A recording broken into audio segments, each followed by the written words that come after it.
Hello everyone, welcome to my channel. ये video हमारा सिंधु घाटी सभ्यता का पार्ट 2 है, जिसमें हम सिंधु घाटी सभ्यता के प्रमुख स्थल कौन कौन से क्षेत्र में पाए गए हैं, इनकी क्या क्या विशेषताएं हैं, कंपटीशन एग्जाम के पर्सपेक्टिव से जो भी इंपॉर्टेंट पॉइंट हैं सभी को एक एक करके डिटेल में डिस्कस करेंगे। मैप के माध्यम से पूरा कॉन्सेप्ट समझेंगे जो आपके एग्जाम प्रिपरेशन के लिए बहुत हेल्पफुल होगा, क्योंकि मैप के माध्यम से अगर आप कोई चीज पढ़ते हैं तो आपको इजिली याद हो जाता है। सो स्टार्ट करते हैं इसके पॉइंट्स को एक एक करके डिटेल में डिस्कस करना। इससे पहले हम अगर पिछले वीडियो की बात करें तो पिछले वीडियो में सिंधु घाटी सभ्यता का जो बेसिक कॉन्सेप्ट है वो हमने डिस्कस किया था। जैसे सिंधु घाटी सभ्यता को ही हड़प्पा सभ्यता भी कहा जाता है। इसकी कालक्रम की बात करें तो जॉन मार्शल के अनुसार 3250 बीसी से 2750 बीसी जो है इसका कालक्रम माना जाता है। इसकी खोज की बात करें तो जॉन मार्शल जो थे उनके नेतृत्व में सिंधु घाटी सभ्यता का जो है वो खुदाई स्टार्ट हुआ था। ठीक है, इसके बाद सिंधु घाटी सभ्यता, सिंधु सरस्वती सभ्यता, हड़प्पा सभ्यता के नाम से इस सभ्यता को जाना जाता है। इसके उद्भव के संबंध में भी बहुत सारे मत थे, जैसे विदेशी मत क्या है, स्थानीय मत क्या है, ये सभी हमने पिछले वीडियो में डिटेल में डिस्कस किया है, इनकी विशेषताओं को भी समझा है। तो अगर आप पार्ट 1 देखना चाहते हैं तो आपको चैनल के प्लेलिस्ट में वीडियो मिल जाएगा, आप चेक कर सकते हैं। इसके अलावा डिस्क्रिप्शन बॉक्स में आपको लिंक भी मिल जाएगा प्लेलिस्ट का, आप उसको चेक कर सकते हैं। एंड अगर आपको प्राचीन भारत के इतिहास का कंप्लीट हैंडरिटन नोट चाहिए तो उसका भी लिंक आपको नीचे डिस्क्रिप्शन बॉक्स में मिल जाएगा। अब स्टार्ट करते हैं सिंधु घाटी सभ्यता। अगर हम इसकी विस्तार की बात करें तो विस्तार आप जानते हैं, सिंधु घाटी सभ्यता अफगानिस्तान, पाकिस्तान और भारत, इन तीनों देश में जो है इनके कुछ कुछ अवशेष प्राप्त हुए हैं विस्तार में। मोस्टली जो है भारत और पाकिस्तान में इसके स्थल मिले हुए हैं, लेकिन अफगानिस्तान के क्षेत्र में भी कुछ स्थल सिंधु घाटी सभ्यता के मिले हुए हैं। विस्तार की बात करें तो ये त्रिभुजाकार इसका आकार होता है, जो जम्मू कश्मीर, आलमगीरपुर, दाइमाबाद और सुतका गेदोर, ये जो प्रमुख स्थल है इनका ये बॉर्डर बनाते हैं और इस प्रकार से इनका विस्तार है। अब इसी विस्तार को हम डिटेल में डिस्कस करेंगे।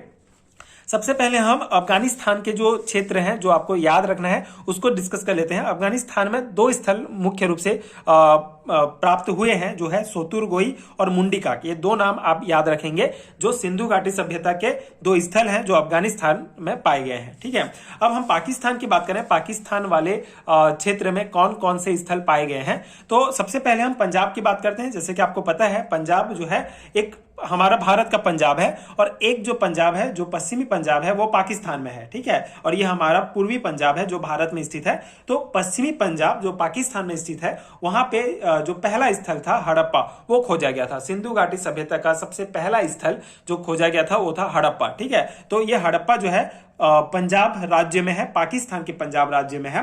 ठीक है, जो रावी नदी के तट पर जो है ये खोजा गया था। ठीक है, ये पहला स्थान खोजा गया था। सिंध राज्य की बात करें पाकिस्तान के तो ये जो नदी आप देख रहे हैं ये नदी हमारा सिंधु नदी है। ठीक है, ये सिंधु नदी है। तो सिंधु नदी के बाएं साइड जो है सिंध प्रांत में मोहनजोदड़ो पाया गया है। मोहनजोदड़ो का के संबंध में एक इंपॉर्टेंट पॉइंट आपको ध्यान रखना है कि सिंधु घाटी सभ्यता के जितने भी नगर पाए गए हैं सबसे बड़ा नगर जो है वो मोहनजोदड़ो है, जो पाकिस्तान के सिंध प्रांत में है। ठीक है, अगर हम दाएं भाग की बात करें, सिंध नदी के दाएं भाग में कोटदीजी और चंदुहाड़ो दो जगह आपको और याद रखने हैं सिंध प्रांत में। ठीक है, बलूचिस्तान वाले, पाकिस्तान के बलूचिस्तान वाले भाग में अगर हम देखें तो सुतका गेडोर। ठीक है, सुतका गेडोर पहला स्थान, दूसरा स्थान आपको याद रखना है डाबरकोट एंड तीसरा स्थान है बालाकोट। ये तीन स्थान पाए गए हैं सिंधु घाटी सभ्यता के बलूचिस्तान में।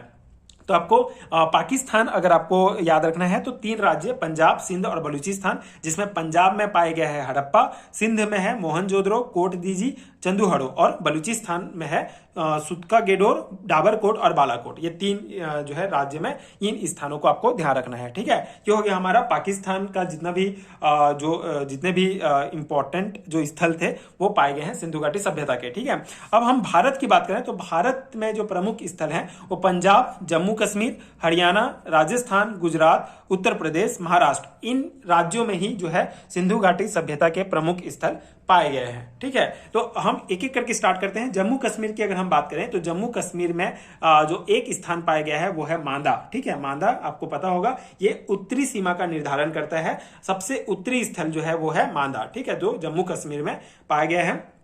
पंजाब की बात करें, जो भारतीय पंजाब की, ठीक है, भारत के पंजाब वाले क्षेत्र में पहला स्थान है रोपड़, दूसरा है आपको संघोल। ठीक है, दो नाम आपको याद रखना होगा, रोपड़ और संघोल, जो कि भारत के पंजाब वाले क्षेत्र में पाए गए हैं। ठीक है, अब हम हरियाणा की बात करें तो हरियाणा में जो है आपका बनवाली, राखीगढ़ी, भगवानपुरा, 3 जगह आपको याद रखना होगा। ठीक है, हरियाणा में सिंधु घाटी सभ्यता के 3 स्थल पाए गए हैं, बनवाली, राखीगढ़ी और भगवानपुरा। अब यहाँ पे जो बहुत इंपॉर्टेंट है वो है राखीगढ़ी। यहाँ से कई क्वेश्चंस पूछे जाते हैं। तो राखीगढ़ी के संबंध में आपको एक महत्वपूर्ण पॉइंट ध्यान रखना है, वह है कि ये भारत की सबसे बड़ी नगर है। ठीक है, भारत की सबसे बड़ी नगर मतलब देखिए, अगर हम ओवरऑल सिंधु घाटी सभ्यता की बात करें, सिंधु घाटी सभ्यता में जो है पाकिस्तान, अफगानिस्तान, भारत वाले सभी क्षेत्रों की अगर हम बात करें तो उन सभी क्षेत्रों में जितने स्थल मिले हैं उनमें से सबसे बड़ा नगर है मोहनजोदड़ो। लेकिन अगर हम भारत की ही बात करें कि भारत में सबसे बड़ी नगर कौन सा है, तो भारत की सबसे बड़ी जो नगर है वो है राखीगढ़ी। ठीक है, भारत में जितने भी स्थल पाए गए हैं उनमें से सबसे बड़ा नगर जो है वो है राखीगढ़ी। ठीक है, ये हो गया। अब राजस्थान की बात करें तो राजस्थान में 2 नाम याद रखना है आपको, कालीबंगा और बालाथल। ठीक है, कालीबंगा और बालाथल। कालीबंगा के संबंध में जो है कुछ पॉइंट, जैसे कि यहाँ पे जूते हुए खेत के साक्ष्य मिले हैं कालीबंगा में। ठीक है, इसके अलावा कालीबंगा के जो खोज करते थे वो थे बीबी लाल एवं थापर। ठीक है, तो ये नाम आप याद रखेंगे। अब हम यूपी की अगर हम बात करें तो यूपी में जो है आलमगीरपुर, आपको पता है सबसे पूर्वी स्थल है आलमगीरपुर। इसके अलावा संगोली और बरगांव 2 नाम और याद रखेंगे। ठीक है, तो यहाँ पे आपको एक मतलब ये मैप में आप देख रहे हैं तो एक को बेसिक आइडिया आपको हो जाएगा कि कौन सा क्षेत्र कहाँ पे कौन से राज्य में स्थित है। ठीक है, आप इजिली इसको याद रख सकते हैं। महाराष्ट्र की बात करें तो महाराष्ट्र में दाइमाबाद जो सबसे दक्षिणी स्थल है सिंधु घाटी सभ्यता का, वो महाराष्ट्र में पाया गया है। ठीक है, अब गुजरात में जो है सबसे ज्यादा स्थल पाए गए हैं, सिंधु घाटी सभ्यता के सबसे ज्यादा स्थल गुजरात में पाए गए हैं। तो ये सभी आप बहुत अच्छे से ध्यान रखेंगे। जैसे गुजरात में अगर हम पहला स्थल की बात करें तो वह है लोथल। ठीक है, धौलावीरा, सुतकोटदा, रंगपुर और भगतराव। ठीक है, ये जो है 5 स्थल आपको याद रखने हैं गुजरात में। ठीक है, गुजरात में आपको पाए गए हैं लोथल, धौलावीरा, सुतकोतदा, रंगपुर और भगतराव। ठीक है, ये हो गया। अब यहाँ पे जो है कुछ इंपॉर्टेंट पॉइंट्स और हैं जो हमको ध्यान रखना है।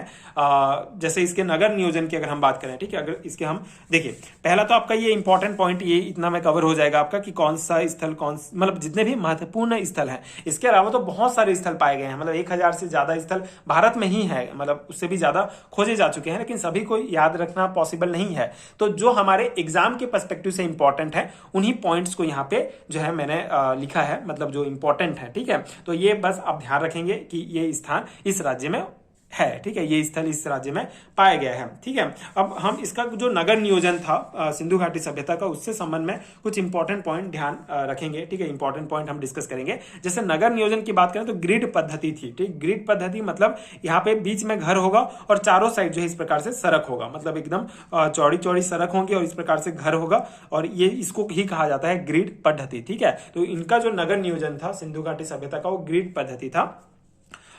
2 भाग में जो है इनके शहर बटे हुए थे। जो भी शहर यहाँ से प्राप्त हुए वो मेनली 2 भाग में बटे हुए थे।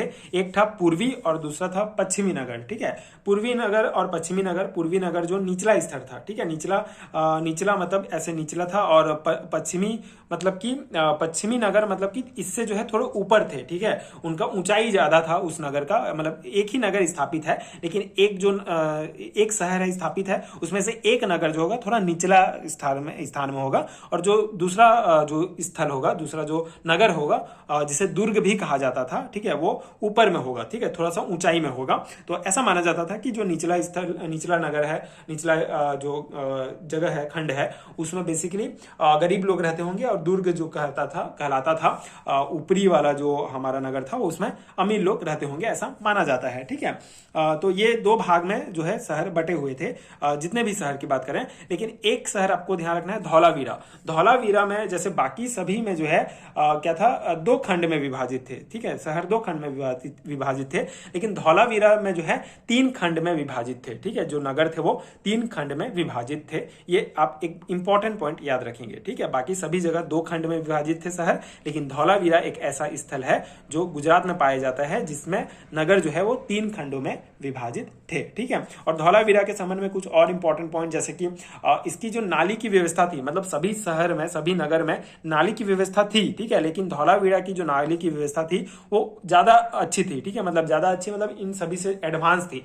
ये जो है लकड़ी का प्रयोग किए थे, ठीक है, नाली बनाने में। तो ये आप एक और पॉइंट ध्यान रखेंगे। ठीक है, तो ये हो गया हमारा नगर नियोजन के संबंध में। ईंट के संबंध में आपको ध्यान रखना है, इनके ईंट का अनुपात 4:2:1 था, ठीक है। तो कच्चे ईंट पक्के ईंट के भी अवशेष यहाँ से मिले हुए हैं। तो ईंट का जो अनुपात था वो 4:2:1 अनुपात में इसके ईंट मिले हुए हैं, ठीक है। तो ये हो गया जो इंपॉर्टेंट पॉइंट है सिंधु घाटी सभ्यता से रिलेटेड, कुछ इंपॉर्टेंट पॉइंट, मतलब कौन सा स्थल कौन से राज्य में है, यही बेसिक हम यहाँ पे डिस्कस किए। आप इस मैप के माध्यम से इसको ध्यान रख सकते हैं।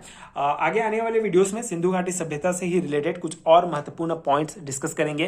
कंपटीशन एग्जाम के पर्सपेक्टिव से और नोट्स आपको प्रोवाइड करूंगा जो आपके एग्जाम प्रिपरेशन के लिए डेफिनेटली हेल्पफुल होगा। एंड मैंने नोट्स के बारे में पहले भी बताया है, नीचे आपको डिस्क्रिप्शन बॉक्स में पीडीएफ स्टोर का लिंक मिलेगा, आप चेक कर सकते हैं। वहां से आप हैंड रिटन नोट्स डाउनलोड कर सकते हैं कॉम्पिटिशन एग्जाम्स के लिए, जो डेफिनेटली आपके एग्जाम प्रिपरेशन के लिए बहुत हेल्पफुल होगा। एंड अगर ये वीडियो हेल्पफुल है तो आगे की वीडियोस देखने के लिए चैनल के साथ जुड़े रहिए। Thank you so much for watching.